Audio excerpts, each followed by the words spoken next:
মানুষের কাছাকাছি গিয়ে মানুষের সেবা করার সুযোগ পাচ্ছি, এটা একটা বিরাট পাওয়া আমার কাছে মনে হয়। কিন্তু মানুষ যেগুলো আশা করেছিল আপনার কাছ থেকে আসলে সেইভাবে প্রত্যাশা পূরণ করতে সক্ষম হচ্ছেন কিনা বা পারছেন কিনা? আমি চেষ্টা করে যাব, বিকজ তাদের প্রত্যাশা তো কম, তো তারা যতটুকু প্রত্যাশা করেছে তার চেয়ে অনেক বেশি আমার করার ইচ্ছা। আর মানুষ তো আমার কাছে কিছু চায়নি, তারা আমার ভালোবাসা দিয়ে ভালোবাসা চেয়েছে, আমাকে পাশে চেয়েছে, কাছে চেয়েছে। বাট আমি নিজে থেকেই তাদের জন্য তাদের জীবনমান যেন আরও সুন্দর হয়, সহজে সে চেষ্টা করে যাচ্ছি। যেহেতু একজন শিল্পী মানুষ, আপনার কাছে শিল্পীদের একটা প্রত্যাশা রয়েছে, সেক্ষেত্রে আপনার ওই শিল্পীদের ক্ষেত্রে যে কালচার আমাদের বাংলাদেশের ফিল্ম ইন্ডাস্ট্রি বা অন্যান্য ইন্ডাস্ট্রির ক্ষেত্রে আপনার আসলে কী কী করণীয় রয়েছে, সামনে করবেন কি? আসলে মাত্র তো শুরু হলো, বেশি দিন তো হয়নি আমি এখানে এসেছি। তো আমি আপাতত যেটা করছি যে শিল্পীদের পক্ষ হয়ে শিল্পীদের যা প্রয়োজন, শিল্পীর যা সমস্যা, সেগুলি মহান সংসদে তুলে ধরার চেষ্টা করছি। আর এভাবে আস্তে আস্তে একটা করে আমরা সলিউশনের দিকে যাব। আসলে শিল্পীদের কিন্তু স্পেসিফিক কোনো সমস্যা নেই। শিল্পী কলাকুশলী যারা তারা কাজ করতে চায়, তারা ভালো ভালো সিনেমাতে অভিনয় করতে চায়, ভালো ভালো ওটিটির কাজ করতে চায়, নাটক গান সব কাজ করতে চায়। তারা কাজ করে তাদের নিজের যে যোগ্যতা, নিজের যে পরিচয়, সেটাকে সসম্মানে আরও স্টাবলিশ করতে চায়। তো সেই জন্য কাজের পরিধি বাড়াতে হবে।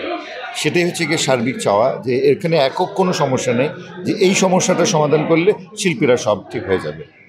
কাজের সেই গুণগত মান পরিবেশ তৈরি করা লাগবে, সেটাই আমরা সবাই মিলে চেষ্টা করে যাচ্ছি। রাজনীতিতে সময় দেওয়ার ক্ষেত্রে আপনার কাজের ক্ষেত্রে আপনার যে ফিল্ম স্টার, সেইখানে আপনার কি ব্যাঘাত ঘটছে বা করতে কম কাজ করছেন, এরকম একটা বিষয়? না, সেরকম কোনো বিষয় না। আমি এমনিতেই তো কাজ কম করছিলাম।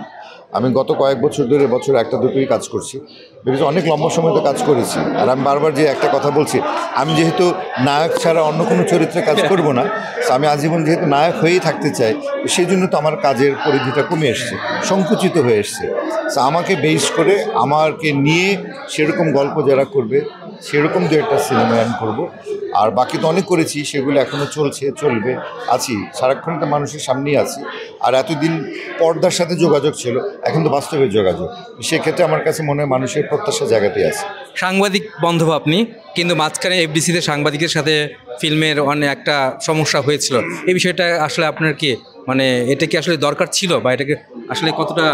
না, এটা ভীষণ অবিবেচকের মতো একটা কাজ হয়েছে, যেটা আমাদের শিল্পীদের সাথেও যায় না, যেটা আমাদের সাংবাদিক বন্ধুদের সাথেও যায় না।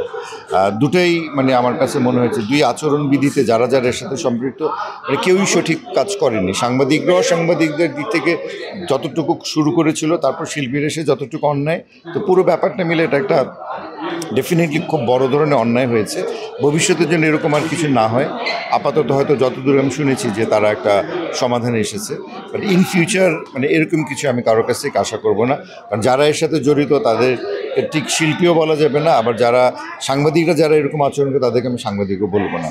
সো দুটোই যেই দুই পক্ষ ঘটিয়েছে, সো তারা যদি সরি ফিল করে আবার নতুন করে সুন্দর সম্পর্ক নিয়ে সামনের দিকে এগিয়ে যায়, সেটাই হবে সমীচীন।